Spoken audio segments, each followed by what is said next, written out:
the Youthscape podcast, the podcast for Christians who work with young people.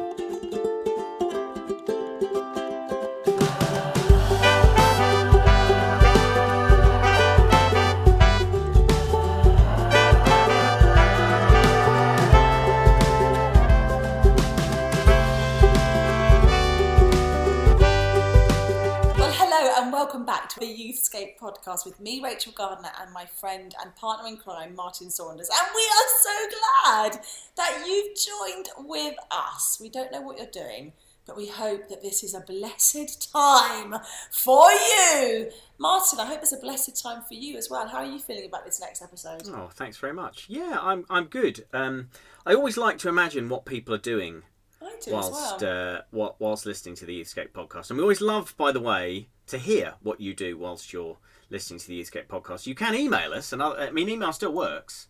So podcast talk to us. Podcast at youthscape.co.uk, or you can tweet us at Youthscape, or some very kind people have even left reviews on the podcast platforms, which very much helps us. And some very kind people, Martin, have sent both you and I those lovely chocolate brownies that in the post they've sent. Oh, was it just to me? What? Oh, you didn't get them. Oh, it's just to me. I get the fan mail. Yeah, you do. Shocking. Well, we've talked about your fans. And hi, Charles. Lovely to chat with you. And how we need to worry about that. So do you know what? Since gyms and gymnasiums have been closed, we've had a distinct lack of any of our listeners saying, "I listen to you while I'm like bench pressing like 1,000, whatever it is." I never go to the gym. I wouldn't know what the language is. What are they bench pressing? Hamsters. 1,000 hamsters. 1,000 hamsters. So we had a distinct lack of that. So I'd like to know what else people are doing when they're listening to us. That would be amazing. Yeah. I've got quite into podcasts whilst I've been, over the last year. I've listened to quite a few things. And I like to combine a podcast with a walk.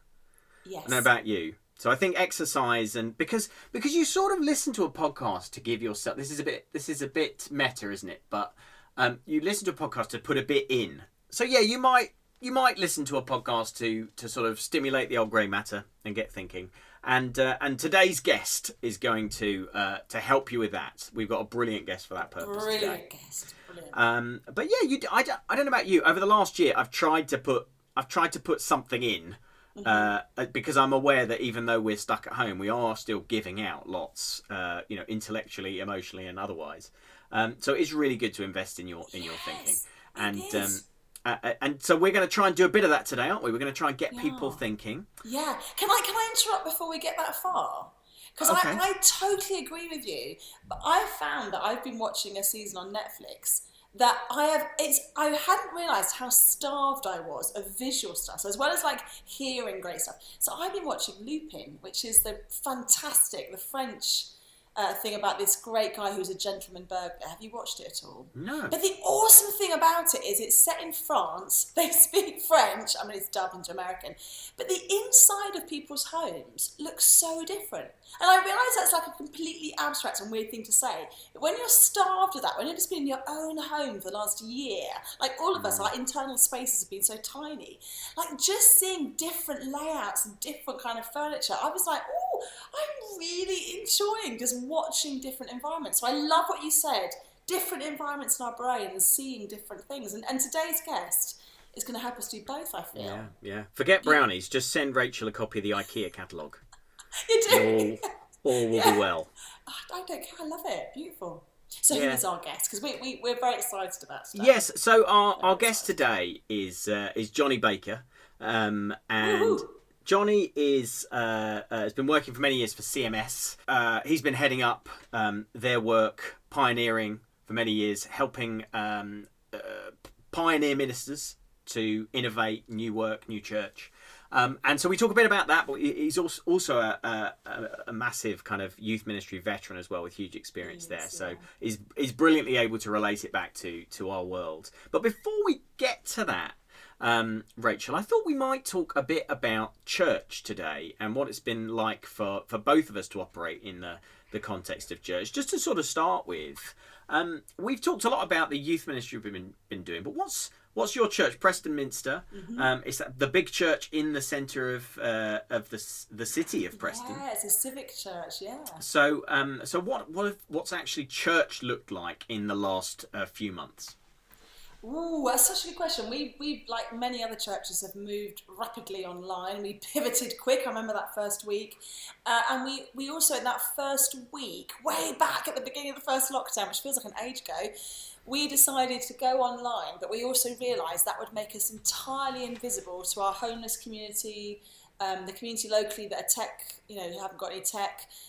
People who were just wandering off the street because they want to explore spirituality or need a sense of a safe haven, all of that would be lost. And so we sort of tried to these parallel tracks of making online church as accessible and as slick. I'm going to use the word slick. I think unashamedly that's been what's been talked about here, because we want to connect with a generation who aren't used to church, who don't know any of the faces on the platforms, and actually are bringing to that an understanding of a certain quality of how things look. And so we definitely geared the online space towards the person connecting over a screen. We didn't pretend that there was a group in the room and they were the third wall. We made it very specifically for them. But alongside it, I know with Jace, he did very much chaplaincy on the street. We did a lot, burying dear folks that had died on the street, doing little services from out the back, food banks, emergency food, praying for people on their doorstep. And that definitely shaped what we did online. I've said this many times to you, Martin, I think I have found the online space brilliant but difficult. I feel quite conflicted by it. I really like messy church that feels a bit dangerous and unpredictable. And so pre-records, everything tightly done isn't my natural default. But I absolutely have seen a generation connect with church and spiritual practices in ways they never have before. How about for you guys? So we're a city in the north. You're down in the south. So we're a sort of big family Anglican church in Surrey, and we went online quite quickly. I think just sort of a week before we had to, really. We have a couple of amazing young people in our congregation who have enabled some incredible leaps in terms of technology. And I'm aware that a lot of churches, even big churches, might not have those people because they are a bit mercurial. And so we've done pretty much everything online. We've done a little bit of face-to-face kind of, those all, I say awful. Those services where the chairs just ridiculously spread out. Those services, socially distanced church services. We did a few of those before this lockdown. But yeah, we're just trying to figure out ways of cultivating those kind of practices and rhythms that you talked about in a wide community. Now, most of the people who go to the church live quite close to the church, which is an interesting feature of a parish church as opposed to, some of the churches I've attended people have driven there for miles and miles.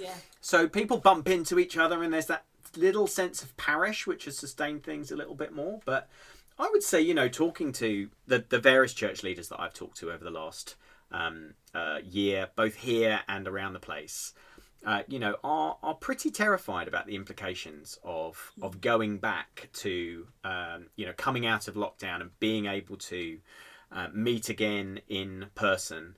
And there's the fear that everyone has, sort of twin connected fears are people won't come back. And we'll have a massive financial problem to deal with because people will stop giving, or the people who have stopped coming will stop giving. And I don't want to undermine those. They're practical, pragmatic concerns, and I understand why everyone has them. But those are probably the top issues on the radars of our church leaders, our lovely, wonderful church leaders. My vicar listens to this, and he's excellent. So I think that is the that's sort of the, and I guess the question for us is, and this will be a question facing a lot of youth workers at the moment, particularly those that are employed youth workers, is what level of priority will youth ministry be placed at as we start to come out of this phase? I just I think the answer will be different everywhere. But I don't know about you, Rach. I imagine that lots of people are slightly looking over their shoulders at the moment and thinking, what will this mean for me and my work? I think so. And I think we have, this last year, you and I have documented it quite a bit. There has been a narrative in the national church that said, oh, remember we put stuff online? We had lots more adults accessing our service. And I don't think that is necessarily the whole picture, but that definitely hasn't been the average experience in youth ministry. Youth ministry has, on the whole, gone online. And on the whole, it's taken a nosedive. And we've been able to maybe keep contact with a core group. We've lost line of sight with young people on the fringe or on the community work. And so I think youth workers, I think actually part of the challenge for us as youth workers is to find a way of expressing what has been happening in terms of engaging with young people in terms of community, how they have been engaged in practices of faith, and what, in a sense, coming out of this, what we see as the big, open, brilliant, abundant space that what could happen. Because actually, we never before church leaders need to work on the radar of their prophetic imagination, because we don't know. We just don't know, and it won't help to look at churches to the left and right and say, well, they're doing that, so therefore we will. It's actually, now is the time to see your youth work team, your volunteer youth workers, as senior members of your church team, because what they've been witnessing throughout this last year might be very different to what you as a church leader of an adult congregation have been witnessing. You've got to listen to the voices of your youth team and of your young people. Otherwise, the danger is, as you say, decisions are going to be made on the basis of a bottom line or a bit of a fear or an anxiety, and then in 5 years' time we'll say, why did we, looking back now, that we need, the one place we need to invest above all others was the one thing we cut. Like, that was so short-sighted. So I think voices like Johnny's and those that have been, sort of just marinating in the world of pioneering for a long time, we need these voices, because there's the confidence that comes from taking dangerous risks that we all need.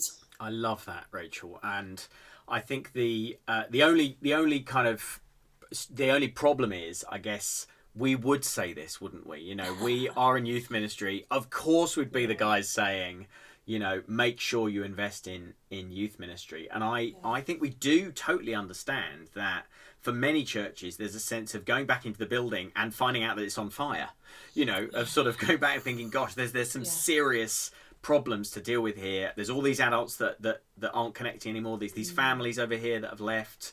The elderly are feeling incredibly disconnected and feel like they've just lost a whole year of their lives shut inside.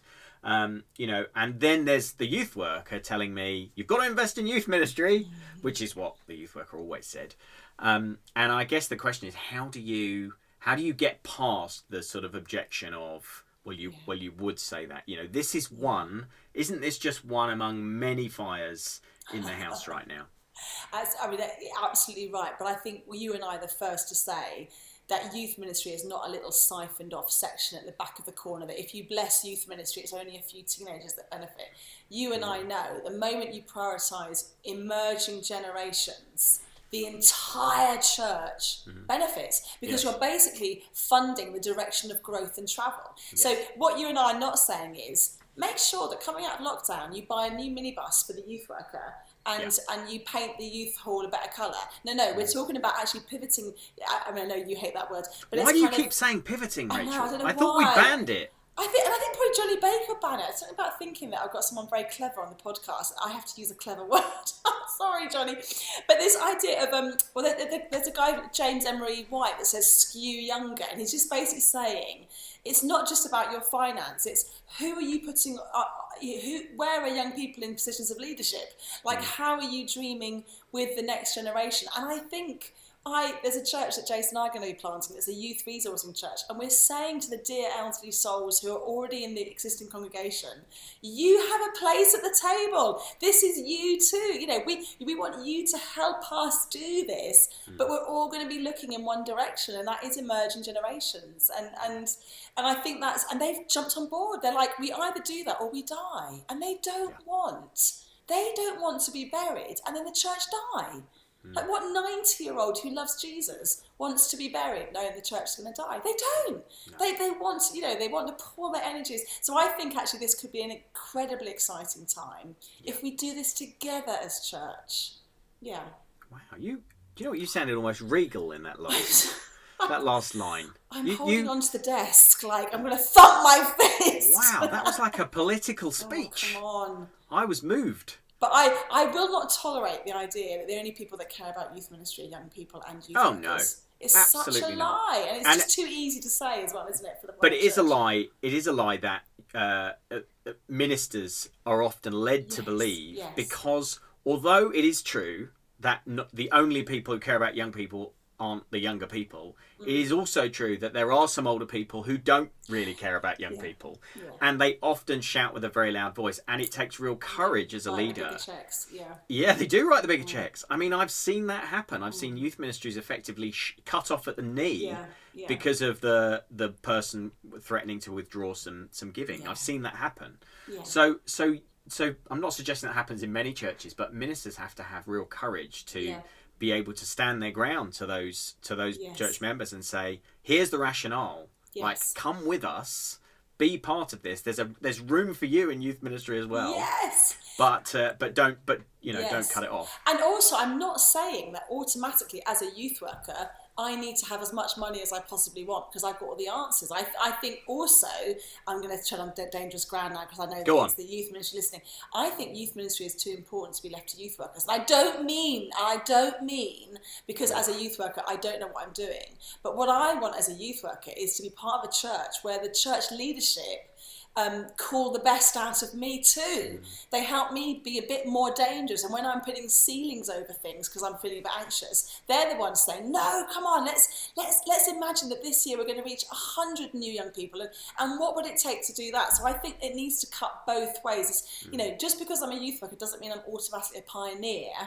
I need that called out of me, but I think often youth workers are more likely to be pioneers because the nature of our work is with an uncharted territory. Youth culture is uncharted territory. If you work with young people, you are automatically a radical, aren't you? So Absolutely. I think, so let's listen. I want to hear what Johnny's got to say. Yeah, I'm excited. I've got my pen. Perfect moment to bring in our guest, the amazing Johnny Baker, who I'm sure you're aware of his work. He has been involved in youth ministry and now pioneering for absolutely decades. He's been consistently one of the most creative and innovative thinkers in areas like contemplative worship and how we do events and all sorts of other things over that time. So you are in for an absolute treat. This is what happened when I caught up with Johnny Baker.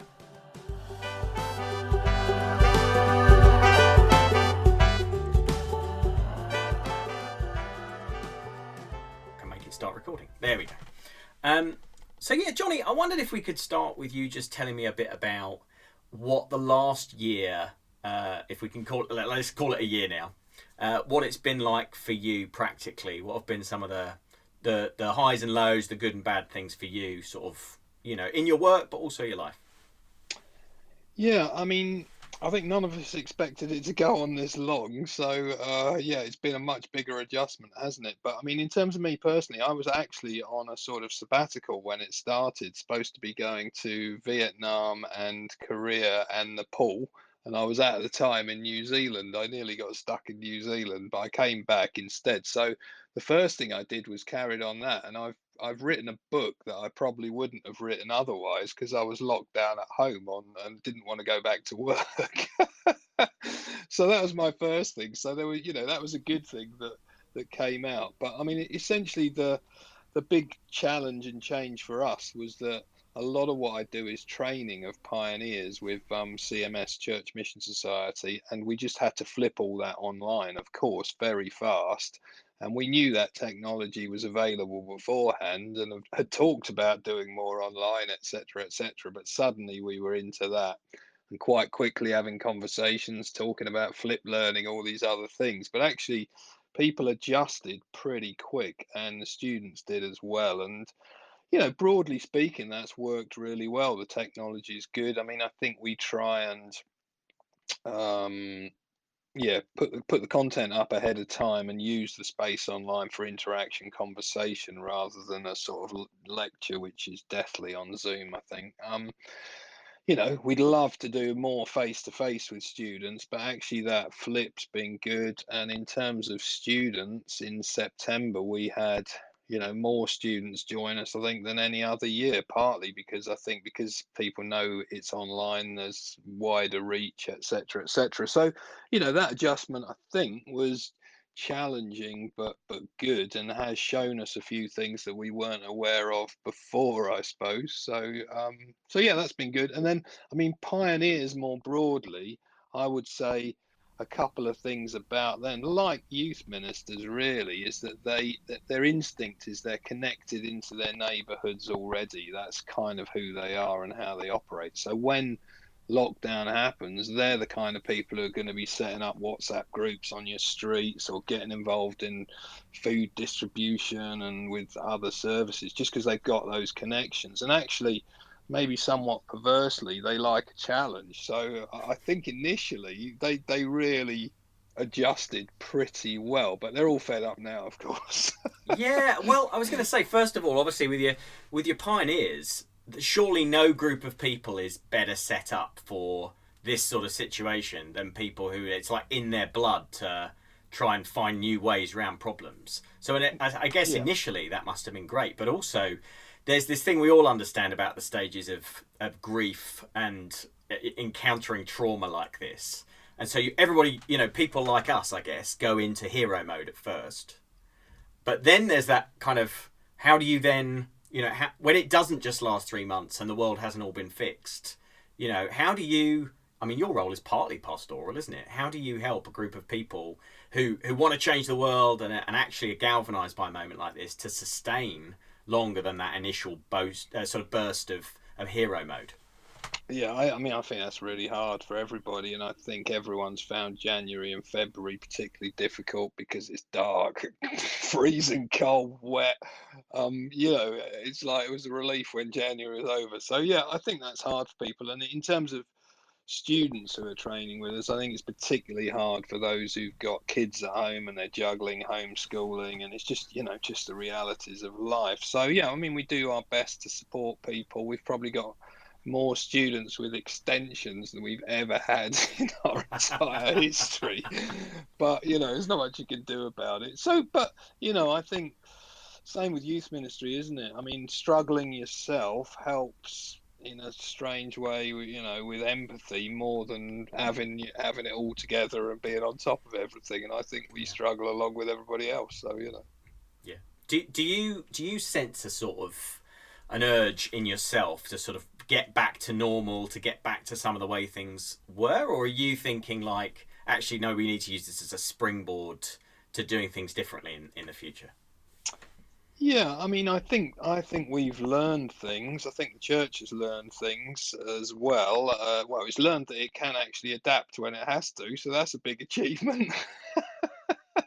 But I mean, I think we've learned things about teaching, about online, about connecting. So for us, I'm sure into the future we will have more of a blended model of things, and that will particularly help reach to other places, because the bulk of our training is in Oxford. I mean, we have some unaccredited training in other places, but actually the reach online is much bigger. So yeah, we're definitely going to be into more of a blended model, I think. The thing we don't know is that people have done so much online. When we get back, will they want anything online at all? But I'm sure we'll have a mix of that. And I think the other thing that we've found is that the international reach is everything's available. So you could have done it before, but I mean, I teach, for example, on module on practical theology, and I had a guy from Vietnam whose book I really love on contextual theology, works for CMS in Asia. I had him drop in and teach our students from Vietnam. Why not? So I mean, I think those kind of things would definitely carry on those learnings. Yeah. So yeah, I think it'll be a mix of some stuff we've learned, but people, things like residentials and being face to face, I think you miss the gaps where you're sitting down having lunch together and chatting. All of that stuff is so valuable in youth ministry and in teaching and so on. So yeah, because you've always prioritized the kind of close-knit in-person community stuff. I think about the congregation you've been involved in London, and I think of other stuff you've done, Greenbelt, things you've written. It's very much about people face to face, getting close, not thinking. You've never been someone who's been concerned about massive reach, which is obviously the temptation that comes with the internet, isn't it? That suddenly you can have a big audience, and so on. Yeah. So I guess there's a tension there, isn't there, between the opportunities that technology provides and the need for, just that. People's lives don't. Well, my gut feeling is that people's lives don't really get transformed through, just screens. No, for sure, yeah. And certainly in terms of church communities, I mean, I would say that's one of the things that not every church seems to have adapted well to online. They've adjusted their, provision of worship by filming their service and broadcasting it to people or whatever, but actually how you do community and the relationship stuff, some have done really well, I think, but others just seem to be broadcasting and not a lot else as far as I can see.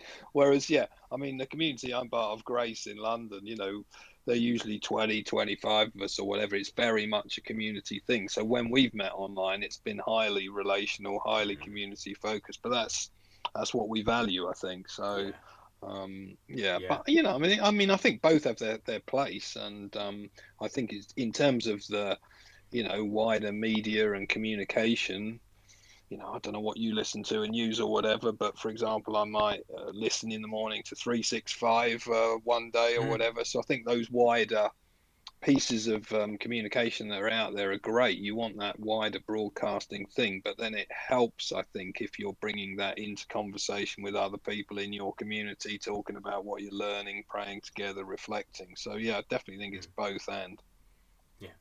Now, I wanted to talk a little bit about innovation, which is obviously something both of us have spent a lot of time thinking and writing and teaching about. And I sense, it's been particularly in the last 3 or 4 years, not just the last year, but there's a real proliferation of that concept now, of the idea of innovation, of needing to have, an innovation team or an innovation department or head of innovation or something. Does it excite you that everyone's sort of going for this concept and claiming innovation, or do you have sort of reservations around it? I think you can have novelty for novelty's sake. So it can be, just because something's new doesn't mean it's any good. But, I am a big fan of imagination and creativity. And I think whether it's a business or the church or whatever, you definitely need experimentation and play. In terms of the mission area that I work in, often mission is that the area of imagination and play is the relationship between the tradition and the faith and culture. So, how do you connect with, I don't know, the young people on a housing estate or the Maasai in Africa, and how does it make sense on the inside of their culture? So there's always a question of how the faith translates, moves forwards, gets enculturated is the jargon word. So I think that excites me, and I think that's a never-ending quest, I suppose. And I think that will be a quest post-coronavirus. I think it's a quest for youth ministry. How some of the models we've had of youth ministry have got small and challenged, and I think we do need that kind of imagination and thinking. So I think broadly speaking, I'm definitely in favour of it, no problem with it. But you get depth, I think, in innovation also if you're immersed in, good understanding of practices of the tradition of nous about youth ministry and other things. That innovation tends to be a bit thin if people haven't done the work to find the depth as well. I've heard Andy Root kind of critique in the sort of obsession with innovation within the church as being all wrapped up in this problem we have of just continually wanting to speed up as a culture. And so in order to match the increased speed of culture, we have to keep kind of turning the wheels of innovation and getting faster and faster in everything we do. Do you accept that as a sort of critique? Well, I think it depends where you are. Most of the churches I know and go to, I would say they are not obsessed with innovation. they're quite slow to innovate, I would say. They're cautious. So I don't think that's a problem in your average, certainly your average Church of England church. It might No. be in certain, yeah, I mean, maybe I could see it might be an issue in some American youth ministry culture or whatever, but I don't really think that's the problem in the church. I think a little bit of gentle encouragement for a bit more innovation is probably more where the Yeah, church is yeah. at. Yeah, and I'm sort of hopeful that coming out of this, because we've seen there are horrendous statistics floating around already about how many churches engage with young people anyway. We think probably about 25% of churches do some form of youth ministry.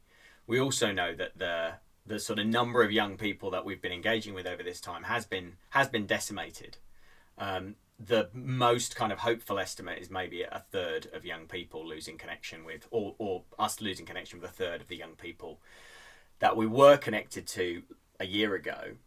So I guess a lot of churches are going to have to embrace the question of, how do I get something going for younger people in my community? So I guess it's a very unkind question, but if you were to just give a little advice in terms of how to start that process in the sort of church context you just described, so like just a normal church that doesn't currently have youth ministry, might have had it in the past, but there's no great tradition of youth work there.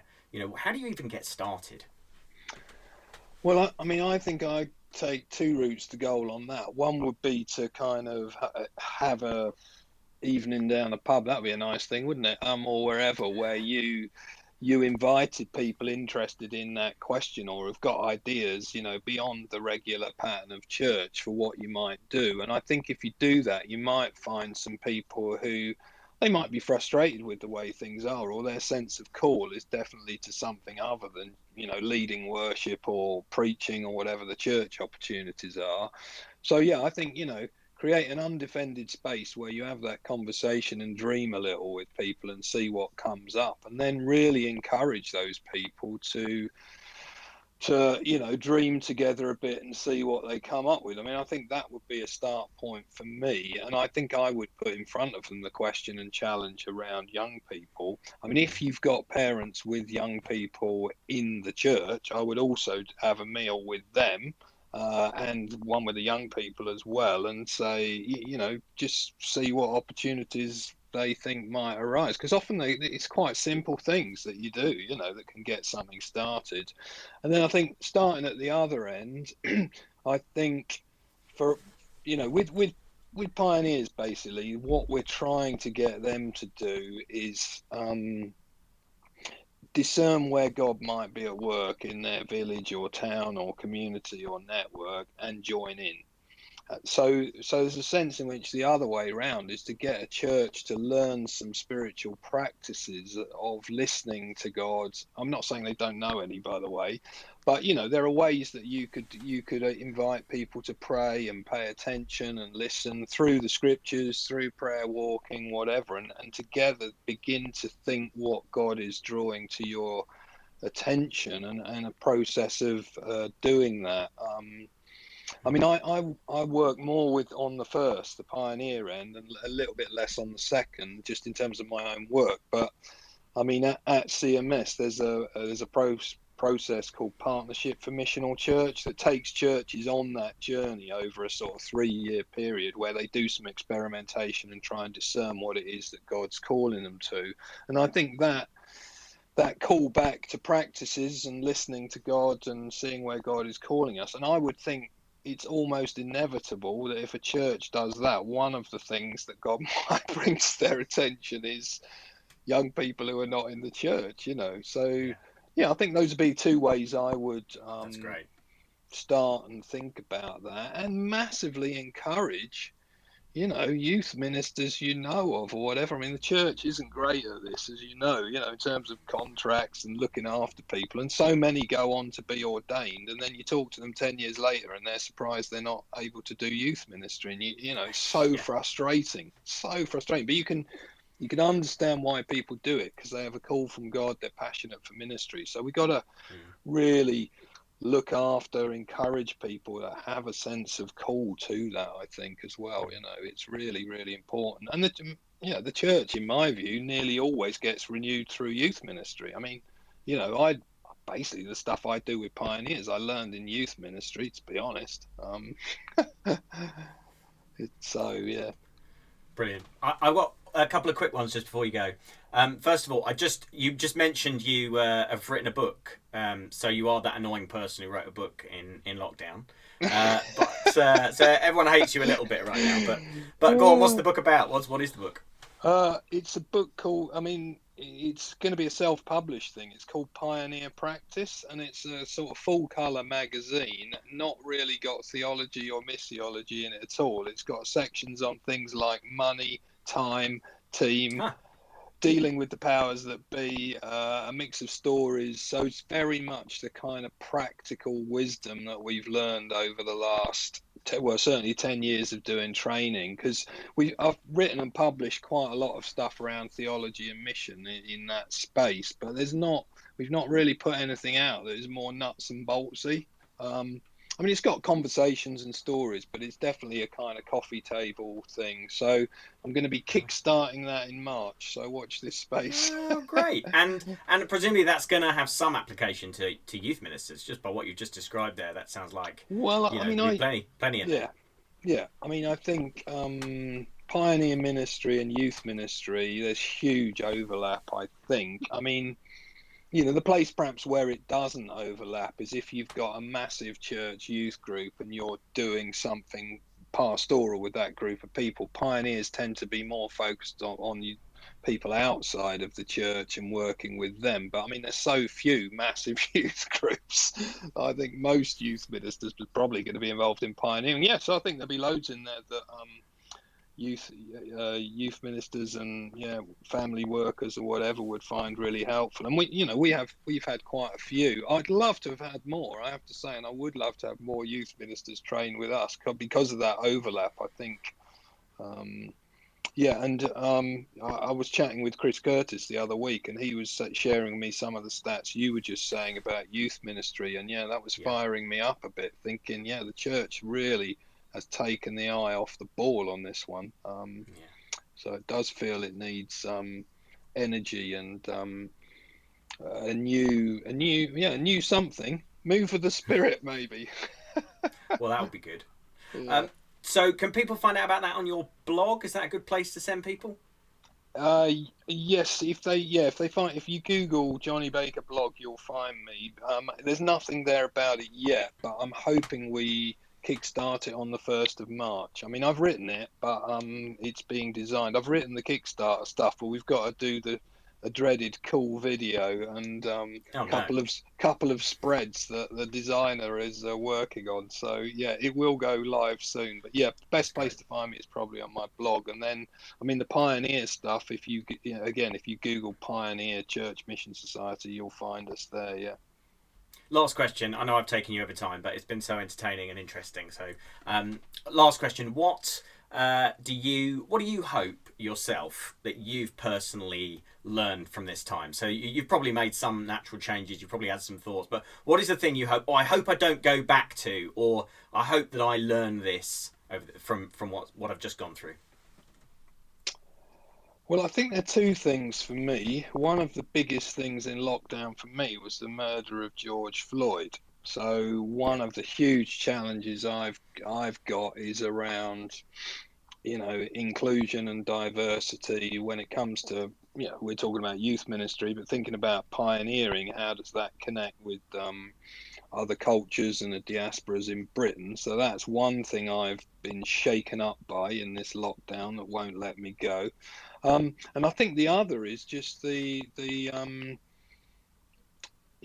reach that there is through technology globally to make the most of that.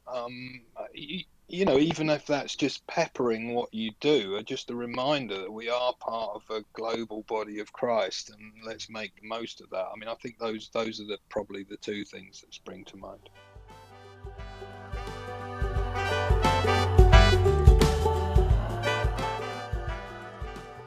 Great interview, Martin. I could have gone on a lot longer for me. I absolutely love hearing you guys chat about that stuff. Okay, I suppose, in conclusion, I have on my heart a youth worker that's thinking, I love this stuff, but this is such a tough season. And I am one of those people that doesn't really know how secure my job is, if I'm a paid worker or as a volunteer worker, whether the church really value this. I'd love us to have a couple of things that we could just fling out to our beautiful friends, just to encourage them to start. Like, what would you say, Martin, is one thing that someone could go away and just spend a little bit of time investing in to really help fuel this pioneering heart they have? Well, I think if you're going to pioneer, it can be quite a lonely place anyway. Youth ministry can be quite lonely. I think I would suggest that people pray for and try to find a few allies within the church. That's right. Not necessarily people who are going to join your youth work team, but people who are just going to try to understand where you're coming from, people of like mind, people who are going to pray for you, people who are going to have your back. I'm not suggesting you tick off the various members of the PCC, although that is quite a good strategy. I've found it very effective. No, just building some relationships with other adults in the church who kind of get where you're coming from. Iron sharpens iron, so they can help you think through your ideas a little bit. But I think it's helpful to have some allies and advocates around if you're going to try and make change happen. That's very wise. And I think we tend to think people aren't interested or don't know, and often they haven't been invited to find out more. That's fantastic. I think the one thing I would say is if you have any space to get out in your area, to walk around, do a bit of prayer walking. And what I mean by that is simply, you haven't got to walk around shouting your intercession, but just walk around and change your environment and let God speak to you about the young people in your community. Let him just kind of flood your heart with a few audacious dreams. And it's not that then you'll go home and have a strategy and write it down, everything will be fine. But I find that when I feel my thinking is stuck, when I feel overwhelmed by the difficulties, I find actually getting outside, walking around, looking at my local high school, bumping into a few people in Costa, or whatever it might be, does change how I begin to perceive the situation, and it does help me think, actually, God, I'm here to intercede on behalf of this generation. And whatever I can or can't do beyond that is a powerful priestly role. And I'm a volunteer, I'm a paid worker, but I contend for this generation. So I think encourage you to get outside and begin to see stuff move within yourself. I was on a call recently with some of our lovely friends from the Message, the Eden Project, the various Eden Church Planting Network. And the sort of discipline of prayer walking is just vitally important to those people as they seek to make an impact in their communities. And so they do it all the time. They're walking around, they're praying, and it becomes that's one of the most conversational two-way types of prayer, because it seems quite easy for God to speak to us through our surroundings if we're getting ourselves out into the thing we're praying about and experiencing it in that way. So yeah, we encourage that. Rachel, I don't know why I've got this weird picture of you walking around the streets of Preston, perhaps blowing one of those shofar things. Have you got one? Have you got a shofar? I don't. But my mouth is like I'm so loud, aren't I? Your mouth is like a shofar. That's a perfect way to come into land today, actually. And also, because it's so quiet in every city centre, I've taken it upon myself to shout at people across the street, "Hi, have an amazing day!" And when I started doing it in Preston in the North West, people were like looking at me like, now people I think are loving it. I'm like, it's a quiet space, let's just fill it with lots of noise and joy. So I love that. We love a bit of prayer walking around here. Me and Jace do it all the time too. I have loved today, Martin, and I know people listening will have loved that fuel for thought, different ideas. Is there anything coming up soon that can be, this is like a tasty starter. Yeah. Is there a feast coming up soon that we could gorge ourselves on? Well, I'm afraid there is, and if you are already, so sorry. If you haven't somehow already had enough of me and Rachel, then there's plenty more to come, because we are going to be hosting an event in a couple of weeks now called Renew Normal, which is an online event for the youth ministry community. It is a 3-day online conference, sort of exploring the subjects that we're looking at in this very season of the podcast. See what we did there. And so you can find out much more about that at youthscape.co.uk/renew normal. And I'm afraid it's you and me together again. In fact, that is probably the next time we'll see each other. But only hosting. To be honest, people can zone us out. Yeah, but Well, I'm saying you and I will see each other, Rachel. We'll be in the same place. We will be in the same. I can't believe it. How excited! You could sound more excited. I am so excited. Yeah, you're faking it now. I'm not. I'm going to get in that little car and I'm going to drive through many borders to get to you, Saunders. Wow, that's like a song. It That sounded like a song from how I get there, just I'll be there. That's it for another edition We love you. of the Youthscape podcast. I'll see you soon.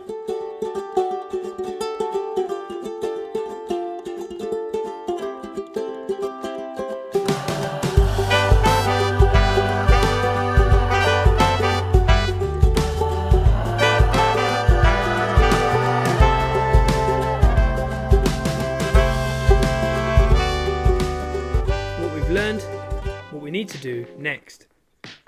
Renew Normal, introducing our brand new online conference, 24th to 26th of March. We're all wondering when in-person youth ministry might return, and how. There's a chance here to stop and think about what kind of normal you want to go back to. This is that moment. Take the time to listen and learn from some of the most respected speakers in youth ministry. Find fresh inspiration and encouragement. Learn about practical new ideas that you can implement in your own context. Find the space to renew your own faith and explore a bigger vision for what God can do through you in a post-COVID world. Join us from Wednesday 24th to Friday 26th March 2021 for Renew Normal, a brand new online interactive event for youth leaders. Find out more and get tickets for you and your group on our website, youthscape.co.uk/Renew Normal.